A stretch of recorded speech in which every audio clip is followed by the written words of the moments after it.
Sir మినిషి గారు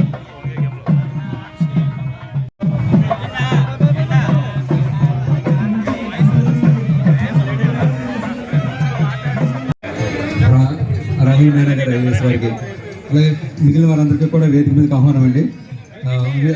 భాగంగా మన గౌరవ ముఖ్యమంత్రి వర్యులు శ్రీ నారా చంద్రబాబు నాయుడు గారికి హ్యాపీ బర్త్డే చెప్తాం.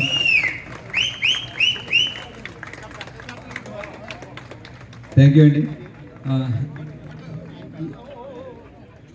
పైకి రండి, సామిల్ గారు పైకి రండి.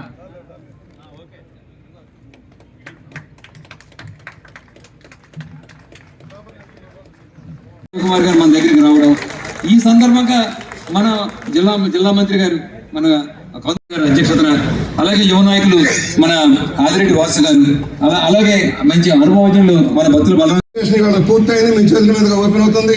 వ్యాపకాయలు 10 ఎకరాల భూమి కృషి చేస్తున్నటువంటి మున్సిపల్ కమిషనర్ రాహుల్ మీనా గారు, వేదిక మీద ఉన్నటువంటి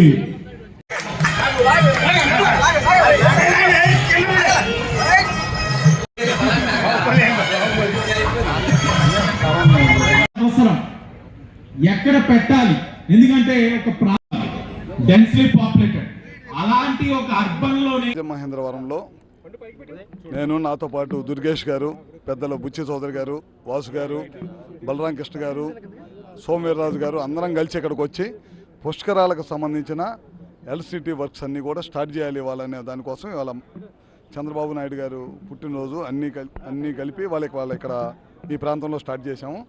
దాదాపు 150 కోట్ల రూపాయలతోటి ఇవాళ మా డిపార్ట్మెంటు పనులు పుష్కరాలకు సంబంధించి స్టార్ట్ చేస్తున్నాం. అది కాకుండా ఎప్పటి నుంచో ఉన్న 220 kV సబ్స్టేషన్స్ కానీ 33/11 kV సబ్స్టేషన్స్ కానీ దీనికోసం సూర్యగర్ సంబంధించి ఇవాళ ఒక కాలనీలో మన ఎమ్మెల్యే రామకృష్ణారెడ్డి గారి కాన్స్టిట్యున్సీలో ఒక సూర్యగర్ కార్యక్రమం కూడా చేస్తున్నాం. ఇవన్నీ కార్యక్రమాలు ఇవాళ చేస్తున్నాము. రాబోయే రోజుల్లో ఈ కార్యక్రమాలు అన్నీ కూడా 2 నెలల ముందే కంప్లీట్ చేసి పవర్ డిపార్ట్మెంట్ సంబంధించిన అన్నీ కూడా కంప్లీట్ చేపించి పుష్కరాలకు వినియోగంలోకి వీటన్నిటిని కూడా తీసుకొని వస్తాం. ఇది ఒక మహత్తరమైనటువంటి కార్యక్రమం. నిజానికి గతంలో మనకి ఇంటరప్షన్తో కూడినటువంటి పవర్ సప్లైని మనం చూసాం.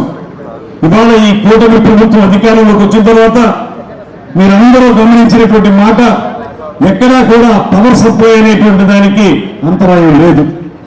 అయితే అది ఊరికే మాట చెప్తే వచ్చేటువంటిది కాదు. దానికి నిర్వహణ సరిగ్గా ఉండాలి.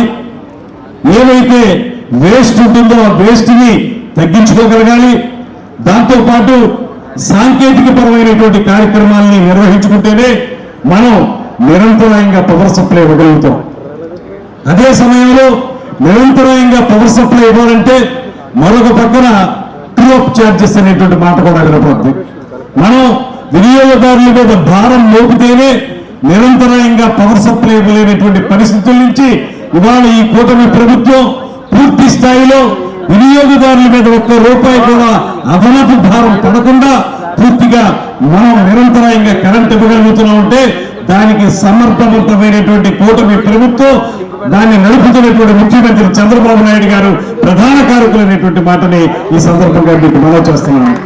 దాంతోపాటు రాజకీయపరమైనటువంటి ఆలోచన ఎంత చేసినప్పటికీ కూడా క్షేత్రస్థాయిలో దాన్ని అమలు చేయడానికి అవసరమైనటువంటి యంత్రాంగం, వారి యొక్క సమర్థత, నిర్వహణ తీరు, ఇవన్నీ కూడా చాలా అవసరమైనటువంటివి.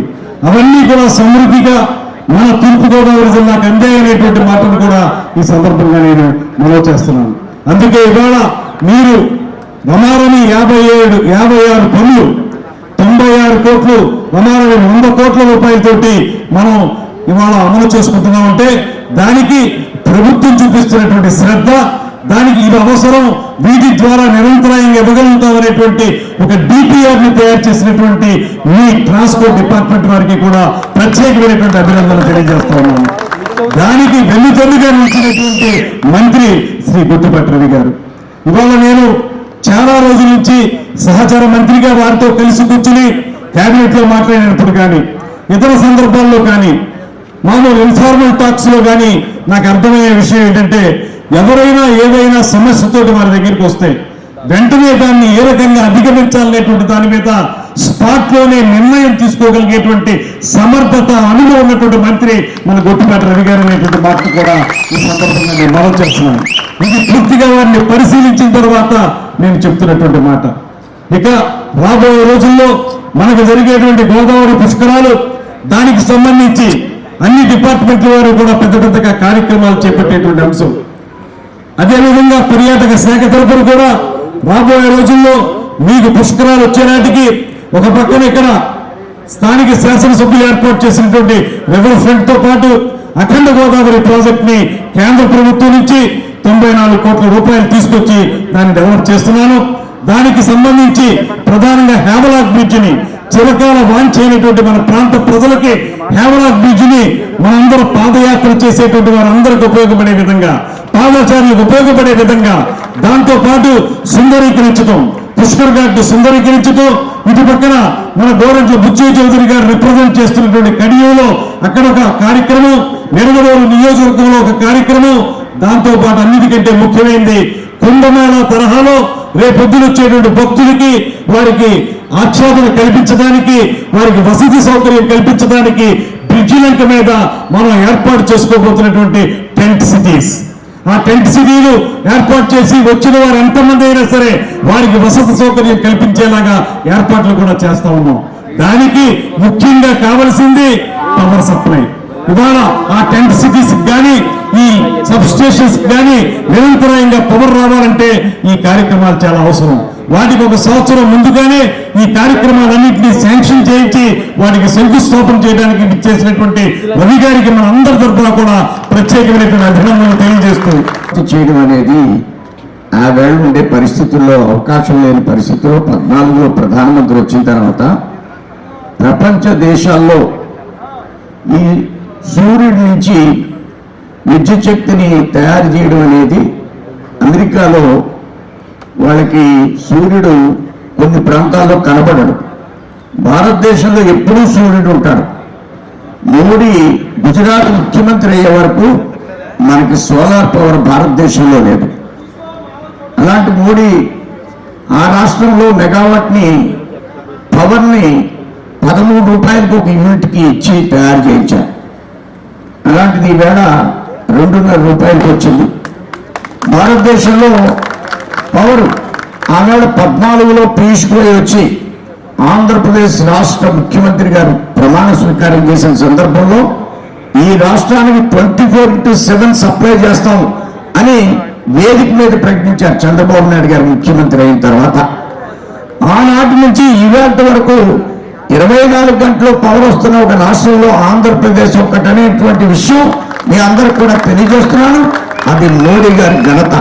ఈవేళ మన ఆంధ్రప్రదేశ్లో సోలార్ ఎనర్జీ తయారు చేయడంలో మన ఆంధ్రప్రదేశ్ ఈవేళ 2వ రాష్ట్రంగా ఉంది. ఈ రాష్ట్రంలో పవర్కి ఏ విధమైన ఇబ్బంది లేదు. అనేకమైన కానుకలు ఇవ్వచ్చు, కానీ కరెంటు లేకపోతే ఏంటి ఉపయోగం అనే ఒక కుగ్రామంకి వెళ్ళి మనం అడిగినప్పుడు కరెంటు మాకు చాలా ప్రధానమైన విశాఖపట్నం జిల్లాలో చెప్పారు. ఇది 14 నుంచి వేళ వరకు కొనసాగుతుంది. దీనికి ఇన్ఫ్రాస్ట్రక్చర్ అనే దాని విషయంలో కరెంట్ అయితే ఇస్తాం. కరెంట్ ఇచ్చినప్పటికీ కరెంటు గ్రామ స్థాయి దాకా వెళ్ళాలి, కరెంటు ఇంటి దాకా వెళ్ళాలి. దానికి కూడా సబ్ స్టేషన్లు కాదు, సబ్ స్టేషన్ నుంచి గ్రామాల్లో ఉన్నటువంటి ఒక చిన్న మినీ సబ్ స్టేషన్స్, అంటే దాని మీద దీన్ దయాళ్ ఉపాధ్యాయ అని, అంటే గ్రామానికి కూడా ఇప్పుడు మీరందరూ గమనిస్తే 14 తర్వాత మనకి ఎవ్వరికి లో వోల్టేజ్ లేదు. ఇవన్నీ రోజు అనుభవిస్తే మనం మర్చిపోతూ ఉంటాం. లో వోల్టేజ్ ఉండేది, ఇసురుగడలతో ఇసురుకునేవాళ్ళం, బయటకు వచ్చి పడుకునేవాళ్ళం. అసలు పగలే వెళ్ళిన జగమే ఊయలలాగా ఈవేళ మోడీ చంద్రబాబు నాయుడు గారి నాయకత్వం పవర్ ఇంత అద్భుతంగా ఉంటే, ఈ కరెంట్ ఇంత అద్భుతంగా ఉంటే ఏసీ వేసుకున్న హాయిగా ఇంట్లో పడుకుని ఏం మనకు గుర్తురావు, మనకు కొన్నే గుర్తొస్తాయి. ఆ దృష్ట్యా పవర్ అనేది చాలా ప్రధానమైనటువంటి అంశం. పవర్ అంటే రాజకీయ పవర్ కాదు, ప్రజలకు ఇచ్చే విద్యుత్ శక్తి అనేది చాలా ప్రధానమని గుర్తించినటువంటి ఎన్డీఏ ప్రభుత్వం ఈవేళ అది ఉంది. కాబట్టి పుష్కరాలకి మనకి రాజమండ్రిలో మొట్టమొదట టెంపుల్స్ ని ప్రారంభించారు మన మంత్రి గారు. ఈవేళ ఎన్నొచ్చినా మళ్ళా పవర్ కావాలి, సబ్ స్టేషన్ కావాలి. దానికి తగ్గ 100 కోట్లు సుమారు శాంక్షన్ చేయించి పవర్ ఉండడం గొప్ప కాదు. మనకి ఈవేళ కోట్ల మంది భక్తులు వస్తారు రాజమండ్రి. ఆ సందర్భంలో మనకి ఇన్ఫ్రా, ఈ సబ్ స్టేషన్ కూడా అవసరమైనటువంటి విషయాన్ని గుర్తించి దానికి వెంటనే నిధులు శాంక్షన్ చేసి రెండో మంత్రిగా వచ్చి మా రాజమండ్రికి మన పుష్కరాలకు సహాయం చేస్తున్నటువంటి పెద్దల్ని నేను వినయంగా వినమ్రంగా నమస్కరిస్తూ ముగిస్తున్నాను. జై హింద్, జై భారత్. మన జిల్లాలో కూడా భారీ ఎత్తున ట్రాన్స్ఫార్మర్లు కానీ కండక్టర్లు కానీ మార్చే కార్యక్రమం నడుస్తుంది. క్వాలిటీ పవర్ ఇవ్వడంలో కానీ నిరంతర విద్యుత్ శక్తి ఇవ్వడంలో కానీ నూతన విధానాలు వెళ్తోంది. ముఖ్యమంత్రి గారి ఆదేశాల ప్రకారం గొట్టిపేట రావు గారు అనేక మార్పులు చేస్తూ ఉన్నారు. ధరలు పెరగడమే కానీ తగ్గని రోజుల్లో ట్రూ డౌన్ ఛార్జీలు తెచ్చి ప్రజలకు వెసులుబాటు కల్పించిన వ్యక్తి రవికుమార్ గారు. మనం పెంచడం అనే ప్రశ్నే లేదు, తగ్గడమే మన లక్ష్యమని చెప్పిన చంద్రబాబు గారికి ధన్యవాదాలు తెలియజేస్తూ, ఏ దేశమైనా అభివృద్ధిలో ముందుకెళ్ళినట్టే విద్యుత్ శక్తి రంగం వల్ల. ఏ దేశం అయితే కన్సంప్షన్ ఎక్కువగా ఉంటుందో, విద్యుత్ శక్తిని సక్రమంగా వాడుకుంటామో ఆ రాష్ట్రం, ఆ దేశం ప్రపంచంలో వెలుగులోకి వస్తాయి, అభివృద్ధికి సోపానాలుగా నిలుస్తాయి. కనుకనే ఒకనాడు సంస్కరణలు వచ్చినప్పుడు అనేక సమస్యలు, విద్యుత్ కోత, ధరలు మోత, బొగ్గు కొరత అన్నీ ఉండేవి. ఇవాళ వాటన్నింటినీ అధిగమిస్తూ సంస్కరణల బాట పట్టించిన వ్యక్తి చంద్రబాబు నాయుడు గారు. రాష్ట్రాన్ని రోల్ మోడల్గా తీర్చిది, భారతదేశానికి ఆదర్శవంతంగా తీర్చిదిద్దిన వ్యక్తి చంద్రబాబు గారు. ఈ రోజున పవన్ కళ్యాణ్ గారు, చంద్రబాబు గారు, లోకేష్ గారు కలిసి సమిష్టి కృషితో రాష్ట్రాన్ని ముందుకు తీసుకెళ్లడం కోసం చేసిన కృషిలో ఇది భాగం. పరిశ్రమలు వస్తున్నాయి, పెట్టుబడులు వస్తున్నాయి, విద్యుత్ శక్తి కూడా మార్పు రావాల్సిన అవసరం ఉంది. ధరలు తగ్గాలి, వినియోగం పెరగాలి, రెండింటినీ బ్యాలెన్స్ చేసుకునే కార్యక్రమం ఇవాళ మంత్రి గారు అమలు చేస్తూ ఉన్నారు. నా వరకు నాకు అవినాభావ సంబంధం. ఈరోజు ఇక్కడ ఈ మంచి ప్రాంగణాలు వచ్చాయి. ఒకప్పుడు పాకలు ఉండేవి, ఇక్కడ మురికిపేటగా ఉండేది. అలాంటిది పుష్కరాలపేటను తీసుకువెళ్ళి శాటిలైట్ సిటీలో పెట్టి ఈ ప్రాంతం అంతా ఆధ్యాత్మిక కేంద్రంగా తీర్చిదిద్దాం. ఇక్కడే గతంలో సబ్స్టేషన్ కట్టాం పక్కనే. దాదాపుగా 11-12 సబ్స్టేషన్లు కట్టించారు పుష్కరాలకి గత పుష్కరాల్లో. మరలా ఇవాళ సిటీలోను రూరల్లోను 11 సబ్స్టేషన్ నిర్మాణానికి కార్యక్రమాలు తీసుకున్నాం. భూముల సమస్య ఉంది. ఎక్కడైనా సరే భూములు కేటాయింపు చేస్తే కానీ పవర్ స్టేషన్ రావు. వాళ్ళు మంత్రి గారు సిద్ధంగా ఉన్నారు, ఎన్నైనా చేస్తానని చెప్పి. ఇవాళ అడిగినన్ని ట్రాన్స్ఫార్మర్లు వేస్తూ ఉన్నారు. రాబోయే రోజుల్లో విద్యుత్ శక్తి కనెక్షన్, వ్యవసాయ రంగానికి భారీగా విద్యుత్ శక్తి కనెక్షన్ ఇవ్వబోతూ ఉన్నారు. ఇవాళ వ్యవసాయ రంగాన్ని ప్రోత్సహించడం కోసం ఉచిత విద్యుత్ ఇస్తున్న రాష్ట్రం తెలుగుదేశం, ఆంధ్రప్రదేశ్ ప్రభుత్వం. వాళ్ళు ఎన్డీఏ కూటమి తరఫున అనేక సంస్కరణలు వస్తున్నాయి. దాని ఫలితాలు రాష్ట్రంలో అందరికీ అనుభవంలోకి వస్తున్నాయి. పుష్కరాల నాటికి చక్కగా తీర్చిదిద్దే లక్ష్యంలో త్వరలో మన ముఖ్యమంత్రి గారు కూడా రివ్యూ చేయడానికి సిద్ధమవుతున్నారు. ఇక్కడికి వచ్చి స్థానికంగా ఒకటి అభివృద్ధి, పుష్కరాలకు వస్తారు, స్నానాలు చేస్తారు, పుణ్య కార్యక్రమాలు చేసుకుని వెళ్తారు.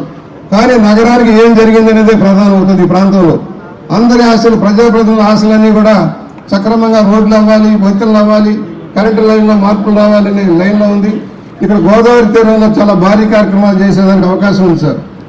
నారా చంద్రబాబు నాయుడు గారు పోరాట యోధుడు. ఆయన పుట్టినరోజుని పురస్కరించుకొని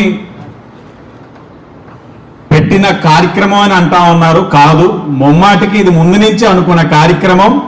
ఆయన పుట్టినరోజు నాడు ఇంత పెద్ద కార్యక్రమం చేయడం అన్నది దైవేచ్ఛ అనే విషయాన్ని మీరు అందరూ కూడా గమనించాలి. పుష్కరాలు సమీపిస్తా ఉన్నాయి. ఏమి జరుగుతా ఉంది అని అడిగిన ప్రతి ఒక్కరికి కూడా సమాధానం ఏమిటంటే ఈ రోజున చేస్తున్న కార్యక్రమాలు. రాజమహేంద్రవరంలోని మన అందరికీ కూడా ఎప్పటి నుంచో కళ అండర్ గ్రౌండ్ ఏదైతే కేబులింగ్ అన్నది, పవర్ కేబులింగ్.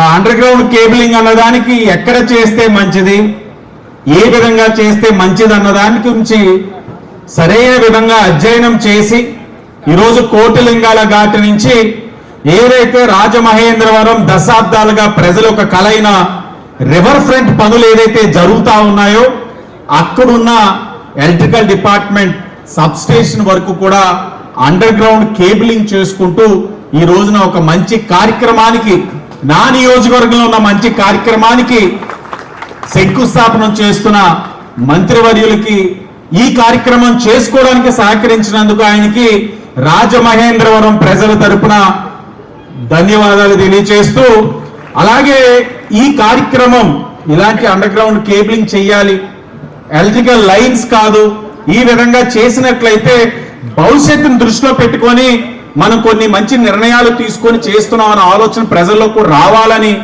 ఆలోచించిన వారు అనేక మంది ఉన్నారు. కానీ దాన్ని ఆచరణలో పెట్టడానికి రాజకీయ వ్యవస్థ ఎంత ముఖ్యమో దానికోసం పరితపించి పనిచేసే అధికారులు కూడా అంతే ముఖ్యం. ఈ రోజున ఈ కార్యక్రమం విజయవంతం కావడానికి సహకరించిన ప్రతి అధికారికి, ఎస్సీ గారి దగ్గర నుంచి డిఈ గారు మొదలుకొని ఏఈలు, ఏడీలు ప్రతి ఒక్కరికి వారి కింద ఉన్న సిబ్బందికి కూడా శాసనసభ్యుడిగా మనస్ఫూర్తిగా మీ అందరికి కూడా అభినందనలు తెలియజేస్తా ఉన్నాం. బ్రహ్మాండమైనటువంటి కొన్ని మార్పులు తీసుకొచ్చి ఎక్కడ ఏ ఇంటి దగ్గర రైతులకి కూడా ఏ విధమైన ఇబ్బంది లేకుండా, పవర్ ఫ్లక్చువేషన్స్ లేకుండా పూర్తి స్థాయిలో నాణ్యమైనటువంటి విద్యుత్ అందించినటువంటి కూటమి ప్రభుత్వానికి యావత్తు ఆంధ్ర ప్రజలందరూ కూడా, రైతు సోదరులు కూడా, ప్రతి ఒక్కరూ కూడా ముక్త కంఠంతో ధన్యవాదాలు తెలియజేస్తున్నారు. ఈ రోజున మా రాజనగరం నియోజకవర్గంలో రాజమండ్రికి అతి సమీపంలో 225/33 kV మన సబ్స్టేషన్ శాంక్షన్ చేసి 49 కోట్ల రూపాయలతో నిర్మాణం పూర్తి చేసుకొని ప్రారంభోత్సవానికి విచ్చేసినటువంటి మన పవర్ మినిస్టర్ గారికి, అలాగే మన జిల్లా మంత్రి గారికి కూడా హృదయపూర్వకంగా ధన్యవాదాలు, శుభాకాంక్షలు తెలియజేస్తున్నాను. ఎందుకంటే అది చిరకాల వాంఛ. వేపాల దెబ్బ దగ్గర ఉన్నటువంటి 225/33 kV సబ్ స్టేషన్ అనేది ఈ రాజమండ్రి పరిసర ప్రాంతం రాజనగరం నియోజకవర్గానికి కూడా ఎక్కడ పవర్ ఫ్లక్చువేషన్స్ లేకుండా రాబోయే తరాలందరికీ కూడా కరెంటు ఖచ్చితంగా అందిస్తామనే దాన్ని భరోసా ఇచ్చేదే ఈ యొక్క వేపాల దెబ్బ దగ్గర ఉన్నటువంటి ఈ రోజు ప్రారంభంగా ఉన్నటువంటి సబ్ స్టేషన్ మీ అందరూ తెలియజేస్తున్నాం.